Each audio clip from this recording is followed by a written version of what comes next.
好，来继续来看嘉义市的立委王美惠，和民进党嘉义市党部来指控，讲伊来管人头党员，引进到乌道的第二代来入党。王惠美为了要强调家己是做对的代志，是逆向来操作。今仔日伫四大报来刊广告，邀请民众来加入到民进党。若针对着民进党最近引发的乌道入党的风波，身兼着党主席的蔡总统是出面来道歉，搁来传这个亲笔手写的批予党员，讲民进党一定袂使袂记哩粗发心，爱落实着排污的条款。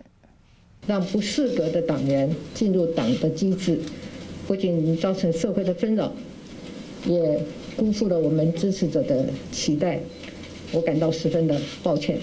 咱日伫中常会后亲身说明，身兼民进党主席的蔡英文为民进党陷入乌道入党风波来回失礼。昨暝嘛透过民进党官方的内，将这个亲笔的批传予党员，讲多谢恁的消息每一条拢真要紧。民进党一定会落实排污条款，和大家做伙拍拼，打造一个更加好的民进党。并不是在这个所谓的规范上、规章上不够的问题，是在具体在推动的时候，的确有很多的困难存在。那我们现在只能亡羊补牢，如何在事后采取必要的补救的做法，这才是关键。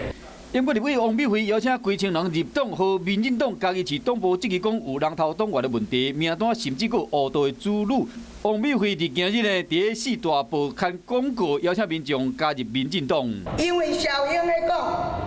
有做了唔对的，还是加入民进党有啥物问题，咱会使改进来处理。我做对的代志，更加爱搁积极去做。民进党形象受到重伤，党中央想要指挥，即马王美惠又搁甲地方党部对呛，乌道入党的风波，恐惊无遐简单就算。